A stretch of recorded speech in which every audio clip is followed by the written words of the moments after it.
Good morning student. आज हम कक्षा 12 सब्जेक्ट अकाउंट में लेसन नंबर 5 साझेदारी का प्रवेश, उसके पहले लेसन नंबर 4 में मैंने क्वेश्चन नंबर 12 तक करवाया था। 13 और 14 होमवर्क में है। अब हम लेसन नंबर 5 साझेदारी का प्रवेश, उसका हम पहले थियरी देखेंगे, उसके बाद क्वेश्चन। तो साझेदारी जो है, साझेदारी का प्रवेश जो है वह साझेदारी का एक प्रकार का पुनर्गठन है। मतलब कि साझेदारी का पुनर्गठन ही है। तो नए साझेदार को चालू साझेदारी पेढ़ी में प्रवेश देने के विविध कारण निम्नानुसार हो सकते हैं। मतलब कि नए साझेदार को जब प्रवेश दिया जाता है पेढ़ी में, बराबर, तो उसका जो कारण है वो निम्नानुसार है। मतलब कि नए साझेदार को पेढ़ी में प्रवेश क्यों दे रहे हैं। तो उसका पहला कारण है, जब चालू साझेदारी पेढ़ी में अधिक पूंजी की आवश्यकता हो तब। मतलब कि पेढ़ी जब चलती है, चालू साझेदारी पेढ़ी है, उसके अंदर कोई अधिक पूंजी की आवश्यकता हो, जितनी पूंजी है उससे अधिक पूंजी की ज़रूरत हो, आवश्यकता हो, ऐसे समय में नए साझेदार का प्रवेश हो सकता है। सेकंड, जब चालू साझेदारी पेढ़ी में अधिक संचालकीय शक्ति की आवश्यकता हो। मतलब कि पेढ़ी चल रही है तो उसमें अधिक संचालकीय शक्ति की, मतलब अधिक व्यक्ति की ज़रूरत है, ऐसे समय में साझेदार का प्रवेश हो सकता है। इसके बाद जब कोई साझेदार निवृत्त हो या मृत्यु हो, मतलब कि चालू साझेदारी पेढ़ी में कोई साझेदार की निवृत्ति हो जाती है, कोई साझेदार की मृत्यु हो जाती है, ऐसे समय में नए साझेदार का प्रवेश होता है। चौथा, जब साझेदारी पेढ़ी का कोई कुशल और कार्यक्षम कर्मचारी पेढ़ी में से ही चालू रहे, इस उद्देश्य से उसे साझेदार के रूप में प्रवेश दिया जाए। मतलब कि पेढ़ी का कोई कुशल कर्मचारी हो अथवा तो कोई कार्यक्षम कर्मचारी हो, पेढ़ी में सक्रिय रूप से काम कर सके, ऐसे कोई कर्मचारी हो तो उसको यही उद्देश्य से साझेदारी पेढ़ी में प्रवेश दिया जाए। और लास्ट है पांचवा, साझेदारी पेढ़ी के धंधे में जोखिमों के वितरण करने के लिए। मतलब कि यदि पेढ़ी में कोई दायित्व बढ़ गया, जोखिम बढ़ गया, तो उसका वितरण करने के लिए साझेदारी पेढ़ी में नए साझेदार को प्रवेश दिया जाता है। जब नए साझेदार को पेढ़ी के भविष्य के लाभ में कुछ भाग मिलता है, मतलब कि नए साझेदार को प्रवेश दिया जाता है तो भविष्य में जो भी पेढ़ी का लाभ होता है उसमें कुछ ना कुछ भाग दिया जाता है। यह भाग पुराने साझेदार अपने लाभ के भाग में से कुछ भाग का त्याग करके नए साझेदार को देते हैं। मतलब कि जो पुराने साझेदार है वो पुराने साझेदार को जितना भी लाभ मिलता है तो वो अपने लाभ के भाग में से कुछ त्याग करके नए साझेदार को देते हैं। पुराने साझेदारों ने लाभ में किया त्याग के फलस्वरूप नए साझेदार पूंजी के अलावा अतिरिक्त रकम पेढ़ी में लाता है, उसे ख्याति का प्रीमियम कहा जाता है। मतलब कि पुराने साझेदार ने जो भी लाभ दिया है, बराबर, वो लाभ में किया त्याग के फलस्वरूप नया साझेदार पेढ़ी में पूंजी लाता है और पूंजी के अलावा कुछ अतिरिक्त रकम भी लाता है, तो उसको कहा जाता है ख्याति का प्रीमियम। ये बच्चों याद रखना, ख्याति का प्रीमियम किसे कहते हैं। तो नया साझेदार पूंजी के अलावा अतिरिक्त रकम पेढ़ी में जो लाता है उसको कहा जाता है ख्याति का प्रीमियम। इस प्रकार नए साझेदार पेढ़ी की संपत्ति में मिलने वाले भाग के बदले में पूंजी लाता है। मतलब कि पेढ़ी में से अगर साझेदार को संपत्ति में लाभ चाहिए, संपत्ति में भाग चाहिए, तो वो पूंजी लाता है, जबकि उसे लाभ में मिलने वाले भाग के बदले वो अपने भाग की ख्याति की रकम भी लाता है। मतलब कि साझेदार को लाभ में भी हिस्सा चाहिए, लाभ में भी भाग चाहिए, तो वो अपने भाग की ख्याति की रकम लाता है।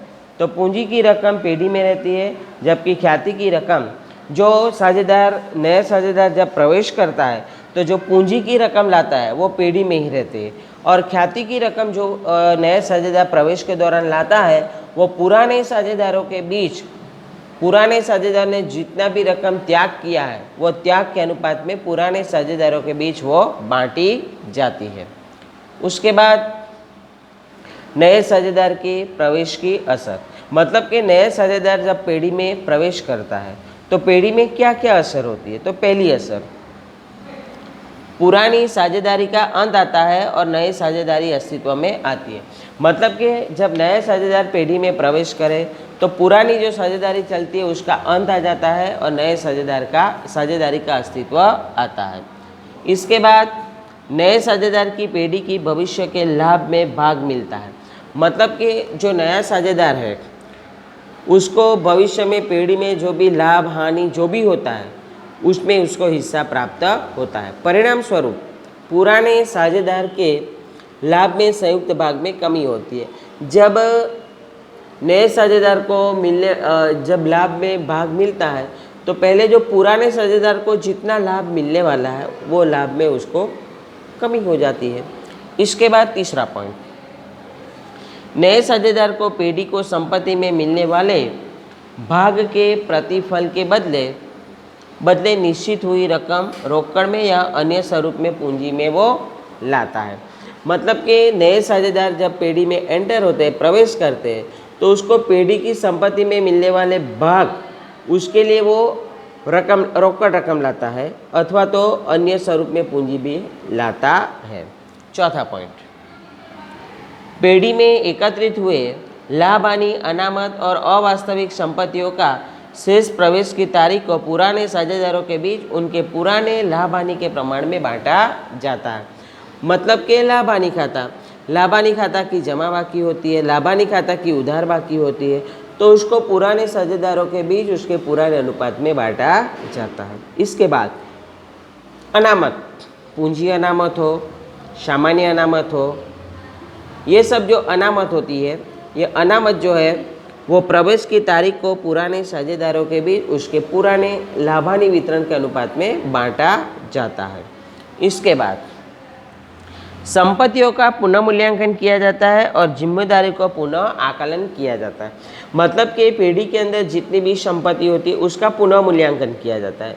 पुनः मूल्यांकन किया जाता है तो संपत्ति में वृद्धि भी होती है और कमी भी होती है। इस हिसाब से उसके हिसाबी असर भी दिया जाता है। इसके बाद जिम्मेदारी का भी पुनः आकलन किया जाता है। जिम्मेदारी का भी पुनः आकलन किया जाता है, मतलब कि जिम्मेदारी में कमी भी होती है और जिम्मेदारी में वृद्धि भी होती है, तो ऐसे उसकी हिसाबी असर इस हिसाब से दिया जाता है और उसमें होने वाले शुद्ध परिवर्तन की असर पुराने साझेदारों के पूंजी खाते में दिया जाता है। इसके बाद छठा पॉइंट, पेढ़ी की ख्याति का पुनः मूल्यांकन किया जाता है और नया साझेदार अपने भाग की ख्याति की रकम रोकड़ में या अन्य स्वरूप में लाता है, उसकी हिसाबी असर दी जाती है। मतलब कि ख्याति का भी पुनः मूल्यांकन किया जाता है और नए साझेदार उसके हिस्से की जो भी ख्याति रोकड़ में लाते हैं अथवा तो अन्य स्वरूप में लाते हैं तो उसके हिसाबी असर दिया जाता है। इसके बाद सातवां पॉइंट, नए साझेदारी करार पत्र में निश्चित किया हो तो पुराने साझेदारों द्वारा रखी जाने वाली पूंजी में परिवर्तन की हिसाबी असर भी दी जाती है। मतलब कि साझेदारी जब अस्तित्व में आती है तो उसका करार पत्र तैयार होता है। तो करार पत्र में यदि निश्चित किया गया हो तो पुराने साझेदारों द्वारा रखी जाने वाली पूंजी में परिवर्तन होता है तो उसकी भी हिसाबी असर दी जाती है। इसके बाद आगे,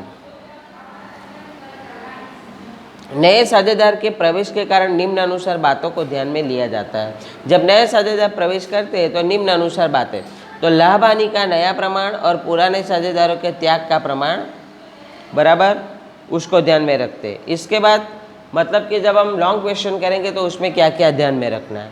इसके बाद ख्याति की संबंधी हिसाबी असर, इसके बाद संपत्ति और दायित्व के पुनः मूल्यांकन की हिसाबी असर, इसके बाद अनामत और प्रावधान, अनामत और एकत्रित लाभ की हिसाबी असर, इसके बाद साझेदारों के पूंजी में परिवर्तन। ये 5 पॉइंट है वो ध्यान में हमें रखना है और आगे हम कल शॉर्ट क्वेश्चन और उसके सूत्र देखेंगे, उसके बाद लॉन्ग क्वेश्चन हम देखेंगे। ओके।